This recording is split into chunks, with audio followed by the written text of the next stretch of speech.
ఈ ప్రపంచాన్ని మనం శాస్త్రబద్ధంగా అర్థం చేసుకోవాలి తప్ప మనకున్న బిలీవ్స్, ట్రెడిషన్స్ మూలంగా కాదు. సైన్స్కి ఎవిడెన్స్ కావాలి. బిలీఫ్ కథల నుండి పుడుతుంది. The universe runs on laws, not on opinions.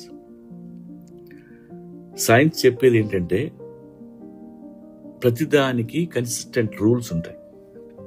అది ఫిజిక్స్ కావచ్చు, కెమిస్ట్రీ కావచ్చు.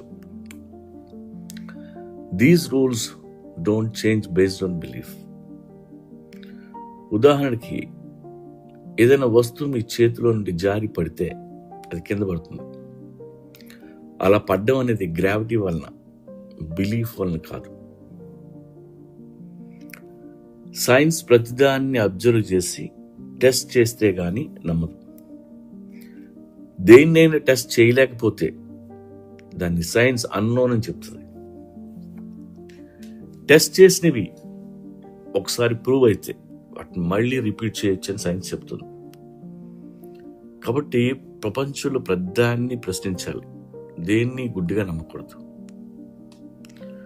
ప్రూఫ్, డేటా, ఎక్స్పెరిమెంట్స్ లేకుండా దేన్ని నమ్మకూడదు. సైన్స్ ఉన్నది మనకి నిజం చెప్పడానికి తప్ప బిలీఫ్ని డిఫెండ్ చేయడం దాని ఉద్దేశం కాదు. అందుకే సైన్స్ రకరకాల ఎక్స్పెరిమెంట్స్ చేస్తూ ఒకవేళ తప్పు జరిగితే దాన్ని సరిదిద్దుకుంటూ ఎవాల్వ్ అవుతూ ఉంటుంది. నమ్మకాలు, మూఢనమ్మకాలు ఎవాల్వ్ అవ్వవు. మీరు హ్యూమన్స్ బయాలజికల్ సిస్టమ్ చూస్తే we are made of cells, DNA and chemical process. మనలో పుట్టే ఆలోచన కూడా బ్రెయిన్ యాక్టివిటీ నుండి, న్యూరాన్స్ నుండి వస్తాయి. మనలో ఉన్న ఎమోషన్స్ అన్నీ బయోకెమిస్ట్రీ ప్లస్ ఎక్స్పీరియన్స్. మనలో పుట్టే ప్రేమ, భయం లాంటివి బయోలాజికల్ ఎక్స్ప్లెనేషన్స్. మనిషి రాత్రికి రాత్రి పుట్టాడని చెప్తే మనం నమ్మకూడదు. మనుషులు ఎవాల్వ్ అవడానికి బిలియన్స్ ఆఫ్ ఇయర్స్ పట్టింది. స్కూల్లో, కాలేజ్లో సైన్స్ నమ్మండి తప్ప సొసైటీలో అందరూ చెప్పేది నమ్మకూడదు. అలా నమ్మితే మీరు చదువుకోవడం అనవసరం. కాజ్ అండ్ ఎఫెక్ట్ అని ఉంటుంది. ఏం జరిగినా దానికి ఒక రీజన్ ఉంటుంది.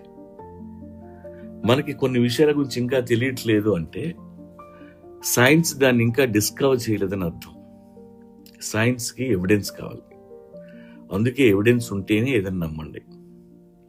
సైన్స్ ఎప్పుడూ తను తాను కరెక్ట్ చేసుకుంటూ ఎవాల్వ్ అవుతూ ఉంటుంది. మనం దాంతోనే ఎవాల్వ్ అవుతూ ఉండాలి. మీరు గమనిస్తే సైన్స్ ఎప్పుడు మీనింగ్, పర్పస్, వాల్యూస్ గురించి మాట్లాడదు. కాబట్టి మనం అందరం సైంటిఫిక్ థింకింగ్ అలవాటు చేసుకోవాలి. Scientific thinking means trusting evidence over assumptions. మీ ట్రెడిషన్ ద్వారా ఏదైనా నమ్మాల్సి వస్తే నేను ఎందుకు నమ్మాలి అని మిమ్మల్ని మీరే ప్రశ్నించుకోండి. అలాగే మనం చదువుకునే హిస్టరీని కూడా ప్రశ్నించండి. అలా జరిగిందో లేదో ఖచ్చితంగా కనుక్కోండి. ఎవరైనా దెయ్యం అని చెప్తే ఎవిడెన్స్ అడగండి. ఒకవేళ వాళ్ళ దగ్గర ఎవిడెన్స్ లేకపోతే వాటిని మీ మనసులో పెండింగ్ పెట్టండి. ఎవిడెన్స్ దొరికినప్పుడే నమ్మండి. ఈ రోజుల్లో కూడా భూమి గుండ్రంగా కాదు బల్లపరుపుగా ఉందని నమ్మేవాళ్ళు ఎంతో మంది ఉన్నారు. అందుకే మనకి సైంటిఫిక్ థింకింగ్ చాలా అవసరం. సైన్స్ వలన మనలో లాజిక్ మైండ్ పెరుగుద్ది. బిలీఫ్ వలన అన్ని లాజిక్స్ మంటగలిసిపోతాయి. సైన్స్ మిమ్మల్ని చంద్రమండలానికి తీసుకెళ్తే నమ్మకం మిమ్మల్ని స్వర్గానికి తీసుకెళ్తుంది.